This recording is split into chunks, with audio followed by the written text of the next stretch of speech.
Estás escuchando Milenio 3 por Aluca Nanica. 3 y 8 minutos, 5 grados con 3 en la Gran Vía, aquí estamos. Antes de nada, antes casi de presentarnos, volvemos a recuperar ese sonido. Son 8 segundos, pero son los 8 segundos más escuchados probablemente de los últimos tiempos. Puedo decir que, bueno, ahora mismo Manolo Molés, todo su equipo, los compañeros de informativos, por supuesto, toda la gente, nuestros amigos los técnicos, están inquietos porque el asunto de las siluetas, de los intrusos, de los fantasmas, como decía la prensa escrita del Windsor, se han convertido, como ya intuíamos el viernes, en la auténtica comidilla. Carmen, buenas madrugadas. Buenas madrugadas, Iker. Lo volvemos a escuchar. Hay una persona ahí, te lo juro, en la ventanita esa, que hay luz. Mira, ¿qué es eso?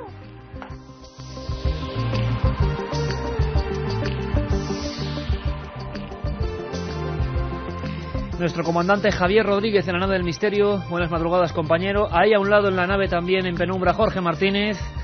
Bueno, Carmen, todo el mundo lo pregunta antes de casi de comenzar. ¿Qué es lo que está pasando? ¿Qué es o qué se sabe? ¿Cuál es el último dato de esta historia? Que más que de fantasmas es de conspiración de carne y hueso, pero ahí había personas. Yo intuyo que dentro de poco nos van a contar lo del efecto óptico, pero bueno, ha pasado en otras ocasiones que al final los temas se olvidan, los temas espinosos se olvidan. ¿Qué sabemos, Carmen? Hay últimas noticias casi de hace unos minutos. Pues sí, que en los últimos días han surgido más testimonios que avalan las imágenes del vídeo en el que se pueden ver varias siluetas en el Windsor. Algunos vecinos aseguran que vieron a 2 personas dentro del inmueble entre las 3 y las 4 de la mañana, cuando ya el incendio estaba muy avanzado y varias horas después de que fuera desalojado. Según declararon, vieron cómo 2 personas se acercaban con sus linternas a los cristales del edificio y cómo luego el halo de luz se fue apagando.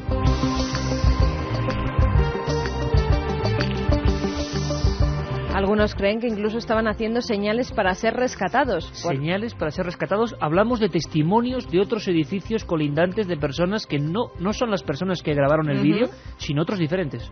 Sí, son personas, vecinos de otros edificios colindantes. El abogado autor del vídeo ya ha declarado ante la Brigada Policial Judicial de Madrid que lo interrogó para que aportase nuevos detalles. Por su parte, la Policía Científica analizará hoy el vídeo en el que se pueden observar las siluetas del Windsor, aunque los investigadores que ya han visionado la cinta dicen que no goza de total fiabilidad, porque la cámara pudo haber grabado el reflejo sobre el cristal de algunos de los bomberos que se encontraban en las azoteas de los edificios aledaños. Yo quiero hacer un sondeo, compañeros. 7640, líneas abiertas, 7640, palabra clave milenio, espacio, lo que queráis. Y tal y como ocurrió el viernes, el debate más abierto si cabe, porque ahora estamos seguros de que todos habéis visto las imágenes y tenéis vuestra opinión. Yo estoy sondeando una especie de cabreo generalizado, porque hay personas que dicen que debería darse la información ya. Quizá todavía no hay mucho más tiempo, pero desde luego mi impresión es que la gente que estaba grabando eso, parece ya que el culpable al final va a ser el pobre hombre que ha grabado el vídeo, que simplemente ha hecho un documento, ya que si tiene un familiar en una productora... Sí, que su hermano pertenece a una productora y que han podido trucar las imágenes. Menudo trucaje, para hacer eso. Y además, ¿con qué sentido? ¿Con qué sentido? Y con qué anomalía, porque ni siquiera ellos están describiendo nada, ¿no? Sino que están viendo una cosa ahí que, hombre, por la mínima experiencia que nosotros podemos tener, no sé si queda bien o mal decirlo, pero no sé, yo he entrevistado varios miles de personas, ¿no?, relacionadas con fenómenos extraños en este país y en otros, y uno se da cuenta enseguida cuando una reacción es de verdad de pavor, de verdad de sorpresa, y cuando está más o menos recreada. Y la verdad es que estas personas, ese documento que... Javi, ¿puedes volver a poner el documento del Windsor, que es el momento en que están viendo las sombras? Fijaos si suena esto a verdad, a alguien que está viéndose sorprendido de verdad, o a un montaje. Hay una persona ahí, te lo juro, en la ventanita esa, que hay luz. Mira, ¿qué es eso? Además de la circunstancia, porque todo el Windsor, como nos comentaba nuestro querido compañero Miguel Ángel Muñoz Encinas, que abrió el programa con nosotros el viernes pasado, todo el mundo está diciendo que llaman, le verifican que pueden ser los bomberos, aunque luego se sabe que no, y ellos se quedan ya tranquilos. Es decir, no había ningún afán de decir hemos captado algo sobrenatural, ni mucho menos. Se convencieron con la primera hipótesis que les dieron. Ahí está. Si queréis más información, como siempre os reenvío al lugar virtual, porque además creo que esta vez, Carmen, merece mucho la pena el dossier que Guillermo León, en nuestro webmaster, ya ha puesto en ikerjimenez.com o en milenio3.net, como queráis, podéis acceder ya, porque las imágenes, paso a paso, analizadas fotograma a fotograma, son, bueno, cuando menos dignas de la polémica. Además, ¿no? hay cosas que escaman, Iker, porque si son reflejos de otro edificio que pueden ser grabados, claro que sí, igual que se veían las llamas en otros edificios, ¿por qué solo hay encendidas 3 ventanas? Sí, es que había cosas muy curiosas. Nosotros seguimos, ahí tenemos a Jorge, por ejemplo, que nos decía la semana pasada que lo que le impresionaba sobre todo era el ruido de cómo caía, cómo se desprendía ese edificio. Claro, nosotros desde la televisión lo que veíamos eran imágenes impactantes, estuvimos hasta el día, y había cosas raras, ¿no?, de esas ventanas encendidas, pero si ese edificio se está cayendo, ¿qué demonios pintan esos intrusos ahí? Y sobre todo una cosa que es tremenda, es la tranquilidad con la que parecen actuar. También es curioso que de ser un reflejo se enmarque perfectamente la ubicación exacta de la estancia de dentro de una ventana. Es decir, qué curioso que con todas las rendijas que tiene el Windsor, las sombras no estuvieran partidas, por ejemplo, ¿no? Los reflejos no estuvieran viendo a medio bombero, a la cabeza de uno. No, están perfectamente ubicadas en el espacio, haciendo una acción que parece comprensible dentro de esa... Bueno, tenemos polémica para mucho tiempo y yo os pido la colaboración 7640 y además que opinéis de muchas más cosas que están pasando, que son noticia ahora mismo. Sorteamos, y ahora os voy a explicar por qué. ¿Qué libros, Carmen? 3 libros como siempre. Pues sorteamos entre todos los mensajes que nos lleguen al 7640, palabra clave, milenio, espacio y lo que queráis. Vamos a sortear 3 ejemplares de Criptozoología de David Helen y José Gregorio González. Un libro estupendo de la editorial Edad, Al Límite, uno de los primeros en España sobre criaturas extrañas. ¿Y por qué? Sobre todo animales. Pues porque en Galicia tenemos una última filtración interesante. Gracias precisamente a vosotros, a vuestra comunicación, en este caso a través de la web y del teléfono móvil, nos llegaban varios amigos de Galicia que decían que en el Telenoticias de Galicia, de hace tan solo 3 días, se informaba de algo extraño en una aldea. Algo tenebroso, además. Una aldea cerca de Uxía, cerca de Guntín, un lugar aislado, una casa, y una serie de personas, una familia totalmente normal, que ha solicitado en varias ocasiones, no 1 ni 2, sino más de 10, más de 15, la presencia de la Guardia Civil por fenómenos extraños, y algunos de ellos son bien conocidos por los que seguimos estos temas. Los raps, o esos golpes misteriosos que se producen en estancias de la casa donde no hay nadie, una especie de pedradas en algunas puertas y ventanas, la visión de una silueta famélica, oscura, según se dijo en ese Telenoticias, y además incluso de huellas extrañas, cosas arrancadas, matojos arrancados repentinamente, ruidos en ese pequeño jardín. Esto en una familia que vive sola, en una casa aislada en mitad de un monte bien oscuro. Ahora tiene que ser algo curioso. Y entonces, casi regresando de ese lugar, tenemos a un amigo que ha recogido 2 noticias. Una, lo que está pasando allí, la entrevista incluso con miembros de la Guardia Civil que están custodiando ese lugar porque están pasando cosas raras, y después incluso la supuesta aparición en otra zona, esta vez en Orense. No es la primera vez que ocurre. En España hemos tenido varios informes de extraños felinos. Hablamos de panteras. Recordamos a Javier García Blanco hace unos meses aquí en Milenio 3 que nos contaba unos casos en Málaga, Zaragoza, en Australia. Se habla de felinos huidos de circos, se habla de cualquier cosa, pero que han hecho vida ya en los montes. Y claro, ahora se está encontrando la gente en mitad de un paraje, imagínate, de noche. Es extraño. Muchos relacionan estos animales escapados con las matanzas de cabras, de ovejas. Ha ocurrido todo en Galicia y creo que le pillamos volviendo de allí. Marcelino Requejo, buenas noches. Hola, buenas noches, Iker. Marcelino, has estado hace escasas horas en esa zona. Te dirigías allí precisamente para palpar el ambiente. ¿Qué ocurría? ¿Qué te has encontrado a nivel sociológico? Gente que hablaba de que algo raro estaba ocurriendo. Bueno, pues la verdad es que encima llegué de noche y el sitio se las trae. Es una carreterita que termina en Santa Uxea, al lado de Guntín. Justo termina donde está la casa, metida entre una zona muy boscosa, solitaria y protegida por 2 perros negros enormes. Y la señora, la chica en este caso, la dueña de esa casa y su hermano se negaron totalmente a darme ninguna información. Y pues acto seguido llegó la Guardia Civil, que están controlando muy bien aquella zona por ver si se trata de alguien que les quiera hacer daño. Y pues ellos se metieron en casa y no pude en absoluto entrevistarlos, se negaron en redondo. Pero la sensación que da aquello es que, por ciertos detalles y comentarios, pues algo raro está pasando. Lo que pasa es que no saben quién lo está haciendo. Han tenido parte, por lo menos en la vigilancia. ¿Qué te han contado a ti? ¿Qué has logrado saber? No, y continúan con la vigilancia. Es decir, ellos están haciendo una gran labor porque durante prácticamente 2 semanas que empezó este tema, pues muy bien camuflados por toda la zona y a cualquier hora del día o de la noche siempre hay una patrulla por allí intentando localizar qué es lo que pasa, porque la testigo está continuamente llamando al cuartel de Guntín diciendo que acaban de apedrear la casa o que acaban de arrancarle unos arbolitos y han desaparecido que había plantado hace unas horas, que el pastor electrónico que tiene, pues que se lo han llevado. O sea, una serie de historias que cuesta creer que esté pasando cosas tan seguidas, puesto que cuando yo hablé con la Guardia Civil me dijeron, mira, precisamente hoy pues nos ha llamado lo menos 20 veces, es que no sabemos qué está pasando. Entonces ellos decían que continuaban controlando, y así es, y muy bien, por cierto, porque la verdad es que llegar allí, a los 2 minutos apareció la patrulla de la Guardia Civil detrás del coche mío. Posiblemente por eso la chica no quiso hablar, no se encerró en casa y no quiso saber nada más. Es una zona, como comentabas, aislada. ¿Tenías tu referencia en la región, en la comarca, de hechos parecidos, o en tus cuadernos de investigador habías recogido en alguna ocasión acontecimientos que podrían tener cierta similitud o anomalías de las que nosotros tanto interés tenemos en ellas? No, hombre, durante la oleada del 96 hubo en la zona de Guntín bastantes avistamientos de luces por esa zona, pero casos de este tipo, digamos, de pedradas a casas y movimientos poltergeist, incluso que es posible que se esté produciendo por algunos comentarios que me llegaron por otras personas, pues no, en concreto ahí no, pero la zona ya te digo que se las trae, porque es una casa muy aislada, está bastante aislada. O sea, digno de película de terror, sea lo que esté ocurriendo para esa familia, ¿no? Sí, se podría grabar ahí cualquier película porque la casa se las trae. Oye, Marcelino, nos han llegado también informaciones de visiones de algunos posibles, vamos a llamarlo así, no lo sé exactamente, felinos en alguna zona de Galicia. ¿Tienes notificación de todo esto?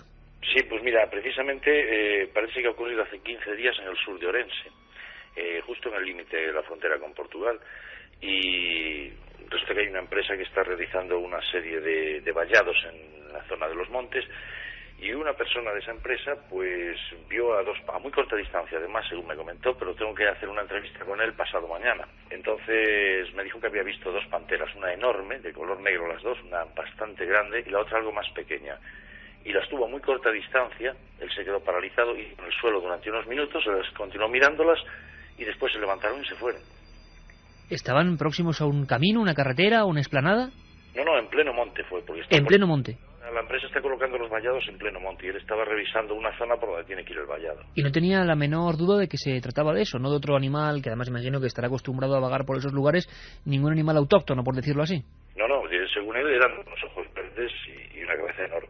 Precisamente aquí en Orense, en el año 99, fue una señora que estaba limpiando una finca con una hoz, se encontró una pantera tumbada en su finca, una pantera muy grande, negra, una descripción muy similar a la que brevemente me hacía el testigo esta tarde por teléfono, que he quedado con él, como ya te digo, para pasado mañana. Pero el año pasado volvió a repetirse el ataque al ganado en Dozón, en Lalín, y el año anterior se había visto la famosa pantera de Abadina, aquí en Lugo, que, bueno, de esa conseguimos hasta saltó un vallado que tenía alambre de espino, y el dueño que la vio saltar cogió pelos de la parte inferior de la garganta. Los llevamos a analizar a la Facultad de Veterinaria de Lugo y lo que sí se nos afirmó es que pertenecían a un felino grande. ¿A un felino grande? El testigo diciendo que había visto a la pantera saltar la carretera y luego el alambre de la finca es correcta, porque los pelos que él nos dio pertenecían a un felino muy grande. Informaciones que no sabemos si entran dentro del punto de lo misterioso, de lo extraordinario, de la criptozoología o de animales que se han escapado de algún recinto y que ahora, pues claro, se han hecho a la vida montaraz. Por supuesto que con cualquier información pues conectaremos con nuestro compañero y podremos viajar a través de sus palabras a esas zonas que ahora mismo también tienen que ser por lo menos tenebrosas. Un abrazo muy fuerte, Marcelino, y mucha suerte. Un abrazo y buenas noches, Iker. Milenio 3 en la SER. Vamos con mensajes que nos llegan al 7640, muchas opiniones en torno al edificio Windsor. La policía acabará diciendo que es un montaje y que son el hermano y el cuñado del que grabó. Una respuesta ya, exige Luis desde Guadalajara. Las autoridades, cuando no pueden o no quieren explicar algo, tienden a dar unas excusas ridículas como el efecto óptico y demás, nos dice Manolo desde Madrid. Jairo desde La Palma, son ingleses o franceses que quieren sabotear la candidatura de Madrid 2012. Yo creo que no es ningún montaje, está confirmado con la llamada al 112, nos dice Alfonso desde Reus. tiene pinta de que fuesen ladrones, pues se ve a uno mirando hacia el fuego, como controlando el tiempo que les quedaba para coger algo importante. Carmen, sin duda tenemos un material increíble que ya es leyenda urbana seguro, del que se va a informar de todo tipo de cosas, con todo tipo de exageraciones. En cuanto esto pase ya está en Internet, miles de foros discutiendo. Tenemos un gran mito aquí, Al final, claro, ¿cómo distinguir la realidad de lo que ha pasado, de lo que se ha exagerado, de lo que se ha obviado y de lo que se ha hecho silenciar, que también ocurre? Tito desde Madrid nos dice: he trabajado en la zona, el subsuelo del Windsor está plagado de túneles. Tal vez por ahí accedieron. ¿Las imágenes del edificio no serían pirómanos y los posibles causantes del fuego?, nos pregunta José desde Almería. Hay otra teoría bastante inquietante, surgen por doquier. Dicen que el fuego, claro, es raro que se propagase de esa manera hacia abajo, y dicen que lo que seguía el rastro de esas personas, que esas personas iban quemando el edificio. Bueno, claro, es que la teoría es libre y se están diciendo de todo tipo y de toda catadura. De todas formas, acabábamos hablando con Marcelino Requejo, que acababa de llegar o volvía de ese lugar que parecía desde luego de cuento de terror. Veremos qué ocurre, sabremos si hay informes, seguiremos la noticia. En México han pasado cosas muy similares, casi idénticas, y están, bueno, llegando al miedo, al miedo profundo en muchos ganaderos. De nuevo, en el campo se habla de viejas leyendas. ¿Qué ha pasado? Varios ganaderos caprinos han denunciado en los últimos días el ataque que han sufrido sus rebaños por parte de un extraño depredador que ya ha acabado con la vida de 2 docenas de cabras. Los veterinarios que las han examinado lo único que han podido certificar es que han muerto por causas desconocidas, y esto ha dado lugar a que se hable del regreso del chupacabras. Las autoridades del municipio de Venustiato Carranza han implementado 2 operativos de vigilancia para cazar al posible animal volador. Tanto ganaderos y vecinos han extremado su precaución, ya que en un principio se tenía la idea de que era un león el que rondaba por la zona, pero los veterinarios han descartado la idea.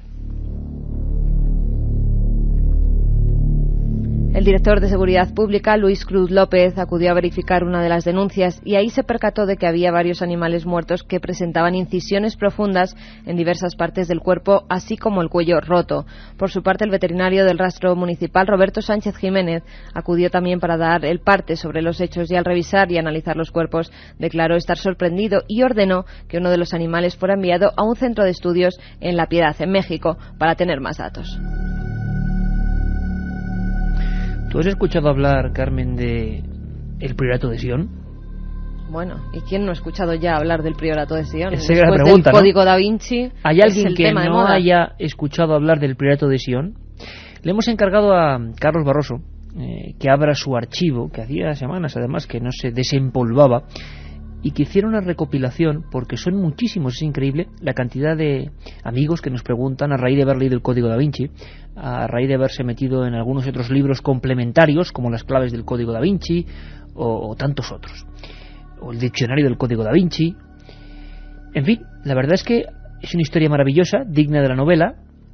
Yo personalmente no me la creo, pero lo que creo es que la fuerza que posee ha enganchado a miles de personas, millones en todo el mundo. Está muy bien estructurada, es, por supuesto, muy previa a la aparición del código, previa todavía incluso a los documentos de los años 80, libros como El Enigma Sagrado, previa, dicen algunos, a esos misteriosos dosieres que aparecen en la biblioteca de París, donde se habla de cierta genealogía de personas que custodiaban un gran secreto que tenía que ver con la Magdalena y con Jesús. Como han sido tantas en estas semanas las preguntas de gente que seguro acaba de acabar el volumen, la obra, el documento, pues hemos dicho: Carlos, ¿podemos en 5 minutos abrir el archivo y saber qué ocurre de verdad? Vamos con ello.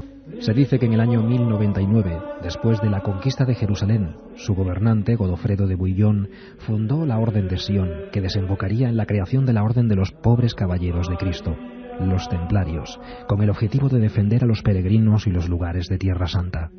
A finales del siglo XII, tras la caída de Jerusalén en manos musulmanas, las 2 órdenes se separaron. Los Templarios serían detenidos y condenados, y la Orden de Sion se convertiría en priorato. Se trasladaría a Francia y pasaría a la clandestinidad. El objetivo del Priorato de Sion siempre ha estado vinculado a un gran secreto y a su protección a través del tiempo. un secreto relacionado con los descendientes de la dinastía de los reyes merovingios, iniciada alrededor del año 500 después de Cristo, con la conversión del rey Franco Clodoveo del arrianismo al cristianismo y el establecimiento de la Iglesia de Roma como suprema autoridad espiritual de Occidente. Su intención final es restaurar la monarquía en Francia con uno de sus miembros. La legítima descendencia de la dinastía merovingia quedaría probada en los pergaminos descubiertos en el pueblo de Rennes-le-Château, que convirtieron en millonario al humilde cura de la parroquia. Según las crónicas, el priorato de Sion otorga una importancia capital a María Magdalena, quien tras la crucifixión de Cristo llega a Francia junto a José de Arimatea y llevando con ella el Santo Grial. Tradicionalmente, el Santo Grial ha sido identificado con el cáliz que utilizó Jesús en la Última Cena y en la que después fue recogida su sangre en el Calvario. Pero otras teorías desvinculan la G de la segunda palabra, Grial, y la unen a la primera para formar Sang Real o Sangre Real. El priorato, pues, considera a María Magdalena como portadora de la sangre real de Jesús, descendiente del trono de David, considerándola su esposa y madre de sus hijos, con los que supuestamente habría llegado a las Galias. Sería allí donde este linaje descendiente de Cristo se habría unido matrimonialmente a los reyes francos, lo que culminaría con la conversión del merovingio Clodoveo. No obstante, en torno al siglo VIII, el último rey merovingio, Dagoberto II, y todos sus familiares fueron asesinados en un complot que supuestamente habría apoyado la Iglesia. Según estas teorías, el Vaticano habría visto peligrar su hegemonía ante el ascenso de los verdaderos descendientes de Cristo. Se iniciaba así la dinastía carolingia, a la que perteneció el emperador Carlomagno, que gobernó al servicio de Roma. El priorato de Sion asegura que uno de los hijos de Dagoberto se salvó de la conspiración y logró salvar su vida. Añade que el futuro gobernador de Jerusalén, Godofredo de Bouillon, creador de la Orden de Sion y de los Templarios, fue un descendiente de ese hijo de Dagoberto y, por tanto, de la estirpe de Cristo. Se dice que Godofredo ocultó su linaje para proteger el secreto y con vistas a un objetivo futuro a largo plazo: instaurar en el trono a uno de los descendientes de Cristo y del trono de Jerusalén. Tras la caída de Jerusalén, ese proyecto se vio nuevamente aparcado. Hay quien piensa que el priorato de Sion planeó la desaparición de su mano derecha, la Orden Templaria, para mantener a Roma alejada del secreto y, por tanto, que éste quedara salvaguardado con más fuerza. Algunos creen que esto explica por qué los caballeros templarios no se resistieron cuando fueron apresados por las tropas de Felipe IV. El priorato de Sion, no obstante, habría mantenido su objetivo a través del tiempo, gracias a la protección a ultranza de este secreto, que habría estado supervisado por mentes tan ilustres como las de Leonardo da Vinci, Botticelli, Newton, Victor Hugo o Claude Debussy, considerados dirigentes de la orden. El priorato asegura que en Francia se producirá un cambio radical que traerá la restauración de la monarquía. En ese momento será el turno de los descendientes de Jesús, que subirán al trono según los objetivos marcados desde hace cientos de años. Solo el tiempo dirá si esta historia es cierta o si se enmarca dentro de una bonita leyenda. Milenio 3 en la SER. Javier Rodríguez, que nos pone esta música maravillosa, En busca del misterio, una serie mítica con Jiménez del Oso y Juanjo Benítez allá por el año 91. Da la sensación de que la nave del misterio va planeando, en este caso por lugares en busca de misterios en las entrañas de la Tierra. La arqueología siempre tiene tanto que demostrarnos, a veces hasta sorpresas monumentales. Arqueólogos descubren la tumba de San Pablo en su propia basílica. Es el titular, Carmen. Giorgio Filippi, un arqueólogo que trabaja para los museos vaticanos, presentará hoy en el Instituto Arqueológico Germánico de Roma un sarcófago que podría contener los restos de San Pablo, ya que fue identificado bajo el epígrafe Paulo Apóstolo Mart, que está siempre visible en la base del altar de la Basílica de San Pablo de Extramuros en Roma. Filippi ha asegurado que se trata de un sarcófago o contenedor de reliquias. Sabemos que en el año 390, es decir, en la época de la ampliación de la Basílica Constantina por parte de los emperadores Teodosio, Valentiniano II y Arcadio, se tenía conocimiento de que eran los restos del apóstol Pablo. Se decidió llevar a cabo una investigación sobre dónde podrían encontrarse estos restos del santo, porque durante el jubileo del año 2000 muchos peregrinos se preguntaban por la ubicación de la tumba y Monseñor Catalunga decidió poner el asunto en manos de este equipo de expertos. El arqueólogo, después de estudiar durante varios años el templo, abrió una pequeña cavidad entre el altar mayor y el antiestante de San Timoteo y luego excavó un túnel horizontal de 1 metro de largo y allí se produjo el descubrimiento. Ahora solo queda por saber si realmente los restos hallados pertenecen al llamado apóstol de gentes.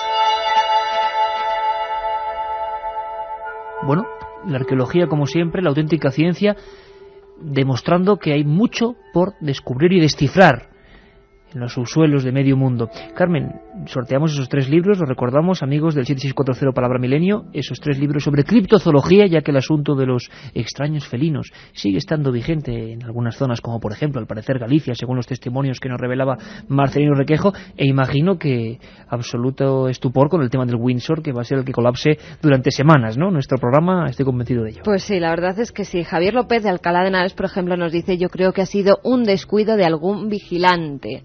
Lo tengo claro, las 2 personas que se ven son gentes de oficinas que subieron a por documentos, nos dice Jordi desde Bañeresa.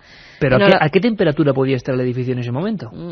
Eso también nos lo apunta un amigo, a ver si encuentro el mensaje. Hola, milenaristas. Dice la prensa que donde estaban las siluetas debía haber como unos 150 o 200 grados, nos dice Manolo desde Madrid. Pues a ver quién aguanta eso, claro. Eran 2 cacos que se la jugaron aprovechando la coyuntura, piensa otro amigo. Bueno, ¿qué pasa? Le pegan fuego para cobrar el seguro y nadie investiga ni saca a la luz todo esto. ¡Qué vergüenza!, nos dice Keiko. Yo a veces pienso... Bueno, no voy a decir lo que pienso. Sí, Carmen. No, hablaba un poco de la combatividad de la prensa, ¿no? Quizá en otra época, no lo sé, si hubiera... Bueno, yo creo que de momento todos los compañeros están reclamando la información, pero parece que hay ciertos poderes ahí que pueden hacer que todo se olvide. Bueno, no lo sé, esperemos que no. Vamos a darle un poco de tiempo, que también claro. Van a investigar las cintas hoy mismo, a ver si nos sacan de dudas. No echemos todas las piedras contra el tejado. ¿Pero qué quieren ocultarse? ¿Piensan aún que somos unos ignorantes? Madre mía, a veces da rabia pensar la cantidad de cosas que no nos dejan saber. Ahora nos dirán también que somos tontos, y todo para tapar una trama de unos cuantos millones. Nos dice Abraham desde Valladolid. Y yo lanzo aquí una pregunta, ¿y si hubiera algo más extraño? ¿Todavía más extraño? Seguimos recogiendo vuestras opiniones, que además sabéis que nos ayudan y que incluso, estamos recibiendo aquí en la web varias noticias interesantes. Hemos dicho que, por supuesto, cualquier cosa fundamentalmente importante que pueda arrojar luz, pues la vamos a pasar, por supuesto, a los compañeros de informativos, como hablábamos aquí con Miguel Ángel Muñoz Encinas, porque todos queremos saber más. Seguramente también haya mucho delirio a partir de ahora, ¿no? Va a ocurrir como con todo. Ahora mismo la información vuela y desde otras páginas web de otras partes del mundo ya se habla de los fantasmas, pero como la prensa aquí ha titulado como fantasmas, en muchos países es curioso, se habla de fantasmas como espectrales. Creen que son espectros, no. Aquí los espectros son de carne y hueso, por lo que parece, y tenemos que saber. Sin duda lo decíamos, son las fotografías, el vídeo de nadie. ¿Quién se esconde ahí? Quien no se escondía es el personaje del que vamos a hablar ahora en esa sección que también sé que os gusta. ¿Preparaos todos? Javi, ponemos fiebre, esa composición que tú hiciste para La voz de las sombras.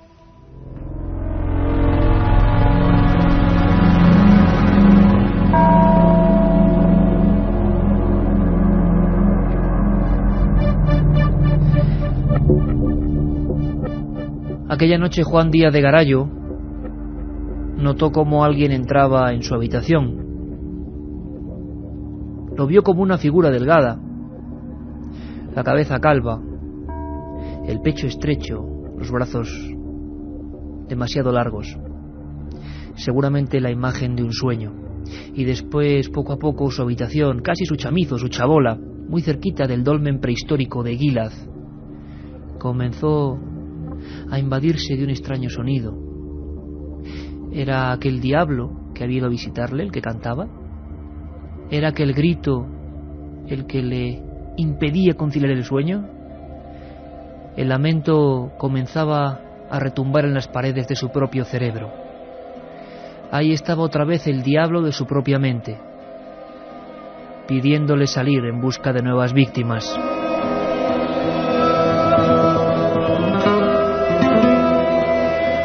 Alguien le escuchó gritar a Juan Díaz de Garallo. Salió al campo, su chaqueta raída, los brazos en cruz, en busca de sangre para saciar su sed. Aquel diablo no le dejaba en paz. Juan Díaz de Garallo todavía no se llamaba el sacamantecas.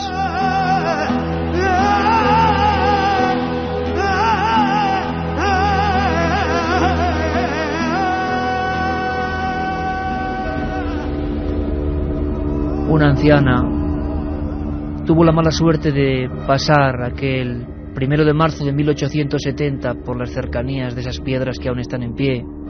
Esas piedras donde alguien hace cientos de generaciones dejó extrañas pinturas grabadas. Esas piedras que fueron el testigo silencioso de toda esta historia. Qué curioso.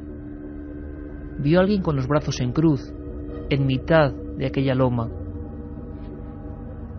Pensó que era un espantapájaros.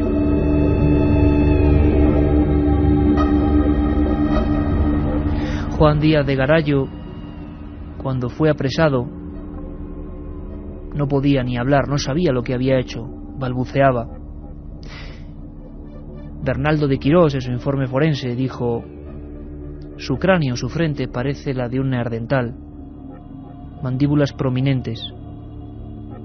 Es un macho brutal, marcado por profundos estigmas atávicos. Un auténtico monstruo. Su rostro está lleno de asimetrías. Un enigma de la moderna antropología. Por cierto, apuntaba el forense, en cada uno de sus muchos crímenes, algo extraño le ha obligado a actuar. Él dice que es el demonio.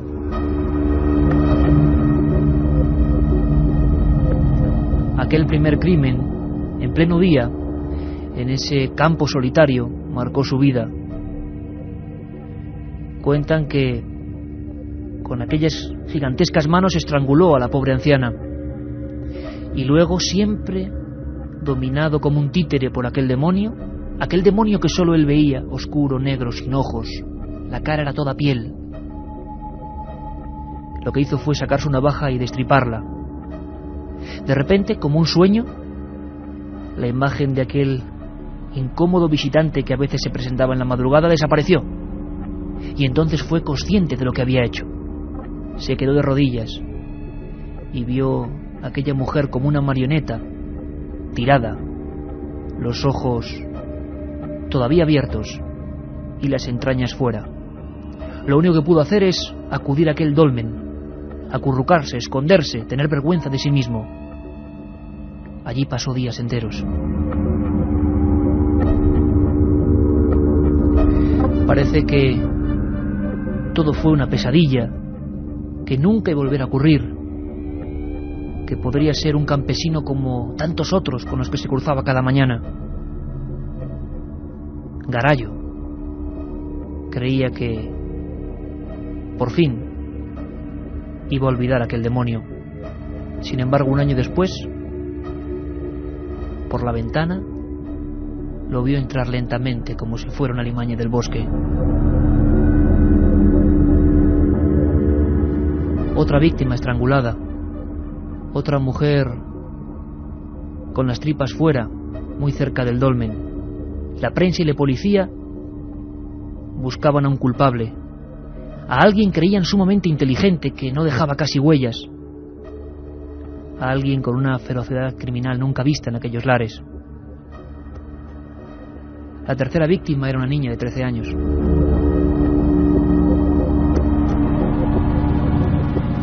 En 50 leguas a la redonda, todas las mujeres de la llanada alavesa se cerraban en sus casas, corrían los cerrojos. Alguien empezaba a hablar de un monstruo, pero nadie lo había visto. ¿Cómo era posible? ¿Y cuándo se sabía que iba a llegar aquel visitante que despertaba el instinto asesino de Garallo? ¿Quién lo controlaba? ¿Por qué aquel hombre actuaba así?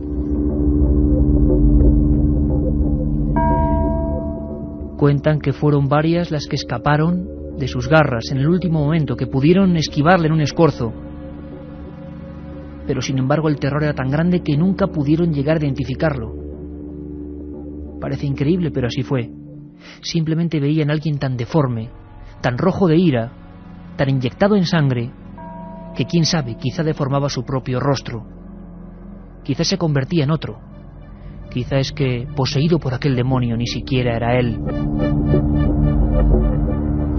A la quinta víctima, preso de aquella furia, le quitó la aguja de coser que llevaba a modo de pasador de pelo. Se la clavó 50 veces en el pecho.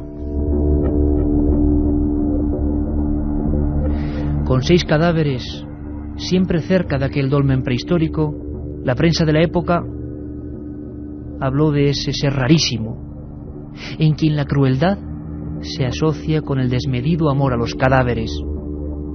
Todos aparecían con las mantecas fuera de su sitio, y entonces periódicos como El Pensamiento Alavés inauguraron un nombre para la leyenda del terror.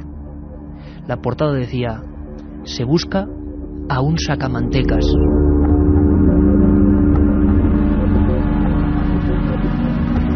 Mientras tanto, aquel hombre, cuando no era invadido por sus demonios, seguía con su vida casi mísera. Enviudó 3 veces, se casó 4. Por supuesto que se sospecha cuál fue el fin de aquellas pobres mujeres también.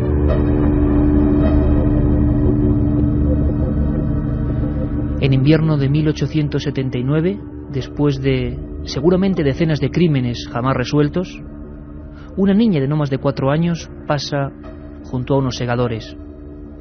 Los niños ven algo que nosotros somos incapaces de percibir. Estamos seguros de ello, ¿verdad? Y en los ojos de aquella niña, por una pura casualidad, se acabó por resolver el enigma. Se quedó paralizada, muerta de miedo, señalando a aquel hombre que trabajaba tranquilamente. Ella dijo: «¡Qué hombre más terrible! Papá, ese hombre es malo. Ese hombre tiene que ser el sacamantecas». Cuenta la prensa que aquel gigante se derrumbó, que los ojos acuosos de aquella niña le habían descubierto. Lo que nadie había conseguido se había producido aquella mañana. Garallo fue esposado. La Guardia Civil lo llevó hasta la prisión de Vitoria. Cuando lo llevaban por el camino, los propios miembros de la Benemérita sentían cierto temor. ¿Cómo lo iban a sentirlo si lo llevaban justo por delante de aquel dolmen prehistórico donde se escondía después de cada crimen?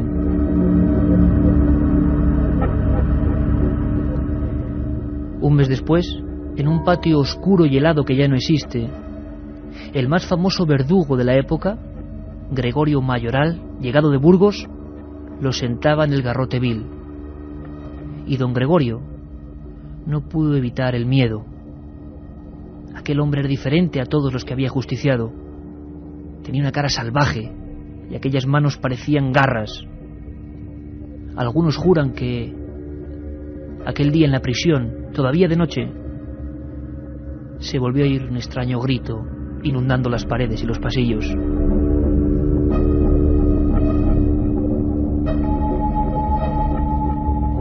Fue enterrado en una tumba de tercera, sin nombre ni cruz. Hay quien cuenta que ese mismo día alguien vio un misterioso espantapájaros que gritaba en mitad de la llanura. Varios vecinos vieron a un individuo jorobado intentando esconderse en el dolmen de Gilaz. Pero amigos, aquello ya era el inicio de una leyenda. Aquello ya era el inicio de un misterio que muchos tildaron como los crímenes del monstruoso sacamantecas.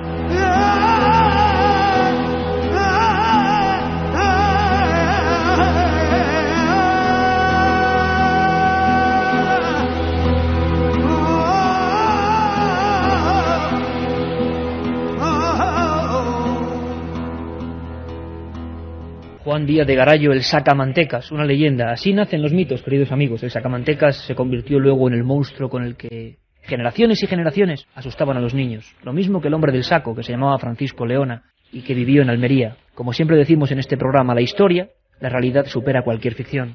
Como esta noticia, Carmen. Un archivo escocés afirma, o se conventa, o se dice en él, que alguien estuvo en la isla, en la mítica isla por la que siempre preguntan los amigos de Canarias, la isla de San Borondón o la isla de San Brandán. Pues sí, que la leyenda de la isla de San Borondón volvió a salir a la luz tras el hallazgo de fotografías y mapas que pertenecieron al naturalista Edward Harvey, quien en sus notas y dibujos afirma que la visitó. Al parecer, Harvey viajó a Canarias en 1865, contrató una tripulación y partió de Tenerife hacia la isla de San Borondón. Según cuentan, llegó a un territorio desconocido donde realizó fotografías, dibujos y apuntes y regresó a Inglaterra, pero no llegó a presentar sus descubrimientos ya que padecía paludismo, estuvo a punto de morir y fue tomado por loco. Ya sabéis, esa isla que emergía de repente en mitad de la nada, esa isla que no existía, que surgía repentinamente y asustaba a los marinos. Hace varios años los descendientes de este aventurero entregaron al investigador David Oliveira un retrato de un caballero británico que llevaba una inscripción que rezaba Edward Harvey, descubridor de San Borondón. Oliveira continuó las pesquisas y viajó hasta Londres, donde halló a una nieta del marino y ésta les mostró un arcón que conservaba de su abuelo. En él hallaron objetos de sus expediciones, dibujos, escritos y platas fotográficas de Canarias. Algunas imágenes pertenecen a territorios en la actualidad desconocidos y, según las anotaciones, eran de la mítica isla. La isla de San Borondón aparecía retratada en 29 de las placas, así como su extraña fauna, de la que inmortalizó fósiles de animales desconocidos. El material estaba deteriorado, pero ahora, tras 4 años de restauración en Londres, los documentos se exponen en Canarias y próximamente en el Museo Iberoamericano de Madrid. Vaya notición, porque el Museo Iberoamericano de Madrid, hay que seguir muy atentamente la pista, va a publicar o va a exponer esas placas donde, desde 1865, alguien dijo que San Borondón no era una ficción y que estaba ahí. Por lo menos habrá que observarlo. Javier Rodríguez, comandante de la nave del misterio, me parece que cambiamos de nuevo el turno. Qué maravilloso este espiral de Evangelis, que tiene más de 25 años, es tremendo y que te mete en otra historia. Pero ahora vamos con una también sección predilecta de los oyentes, porque sois vosotros quienes la construís. Esos mitos, como será el Windsor. Imagínate cuando hablen, Carmen, de las siluetas del Windsor dentro de 10 años. Será una leyenda urbana. En la calle Colón de Valencia, en una conocida tienda de ropa que se encuentra frente a unos grandes almacenes, una pareja de novios, jóvenes, fueron a mirar el escaparate. A la chica le gustó la ropa y decidió entrar a probarse algunas cosas. Él, que se aburría, decidió esperarla en la puerta y se entretuvo mirando escaparates de las tiendas de al lado. Al cabo de un rato, al ver que su novia no volvía, entró en la tienda a buscarla, pero ella no estaba allí. Sorprendido preguntó a los dependientes por su novia, dando una completa descripción de la chica, pero todos afirmaban que no la habían visto nunca. Él ya se puso muy nervioso, la estuvo buscando por la zona y a la hora de cerrar las tiendas, como no sabía nada de ella, llamó a la policía. La fuerza de seguridad decidió entrar en la tienda y descubrieron, detrás de los probadores, una especie de cuarto oscuro. Los dueños de la tienda lo utilizaban para retener allí a chicas jóvenes que acababan en una red de trata de blancas. El chico no volvió a ver a su novia, pero la policía cerró el local, que ahora es de otros dueños, y detuvo a los anteriores propietarios. La otra realidad. Milenio 3, en la cadena SER. Esa historia la hemos ido a contar tú y yo en vivo en el Gran Bazar de Estambul, ¿verdad? Sí. No entres nunca en esa tienda, porque los espejos se dan la vuelta y entras en otro mundo.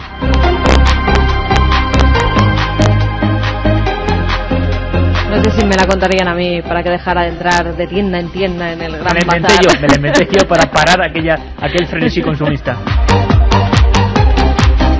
Leyendas urbanas, amigos, tenéis que seguir mandándolas. ¿Quién enviaba esta? En este caso al doctor José Manuel Pedrosa de la Universidad de Alcalá de Henares. Pues la enviaban desde Valencia Héctor Hernández Gaso. La envió en julio del año pasado. milenio3@cadenaser.com y contenidos, donde estamos recogiendo todo, contenidos@ikerjimenez.com para vuestras leyendas urbanas. Queremos compilarlas todas. Juan Carlos de Valencia, que nos decía: acongojado me tenéis con lo del sacamantecas. Una amigo o amiga que no firma nos dice: ¿vosotros también formáis parte del complot? Os he dicho que habría unas 50 personas y nos dejaron entrar los vigilantes. Y no se dice nada. Arriba hacía calor. Pues que al parecer alguna persona que trabajaba en este edificio nos comenta que había unas 50 personas a las que dejaron entrar los vigilantes de seguridad en el edificio y que arriba hacía calor. Bueno, este es el testimonio, el número de teléfono queda y lo ponemos a disposición de las fuerzas de seguridad. Hay una persona ahí, te lo juro, en la ventanita esa, que hay luz. Mira, ¿qué es eso? Decirle de mi parte al de la música que está para darle un Grammy. Me ocasionáis unos sobresaltos muy temerosos. Este es un familiar, firma alguien con Rodríguez, ¿no? No, Enrique desde Tenerife, no seas malo. Esto es Jean-Michel Jarre, Aero, impresionante. Roberto, derrumbaron un antiguo convento del siglo XVIII y un cementerio para construir el edificio Windsor. ¿Podrían ser siluetas de monjas? Les recuerda al público que los vigilantes estuvieron ayudando a apagar el fuego, no a incendiarlo. Los vigilantes prestamos ayuda, no destruimos. Aprovecho las 3:58 para mandar un afectuoso abrazo a todos y cada uno de los vigilantes y todos los amigos que nos escuchan, que están trabajando, hospitales, vigilantes, repartidores, en las fábricas. Todos un abrazo de todo el equipo de Milenio 3. O basureros como los del Espinar de Segovia, que ayer dicen que se encontraron un ataúd fuera del cementerio, al lado de los contenedores de basura. ¿Es legal? Pues no lo sabemos, lo preguntaremos, pero espero que no sea tema para lo que hablamos el viernes, profanaciones. Vamos con los ganadores, Iker, de esos 3 libros de criptozoología publicados por la editorial EDAF, de David Helen y José Gregorio González. Jesús desde Pontevedra nos dice: por los montes de esta zona también se vieron una especie de panteras que creo que incluso atacaron a algún animal. Pues un libro va para él. Irache desde Bilbao: pienso que lo del Windsor eran fantasmas de carne y hueso que iban a buscar algo de suma importancia, tanto como para jugarse la vida. Y Juanlu: no me creo nada de lo del priorato, si no habría miles y miles de documentos que hablaran de ello. Bueno, pues creyendo, no creyendo, aquí lo que damos es información. Desde luego que lo del Windsor tiene toda la pinta para convertirse en leyenda urbana, a saber lo que se dirá y lo que no se dirá. Nosotros volvemos el viernes con un especial tema Fátima. No os lo perdáis. Un abrazo.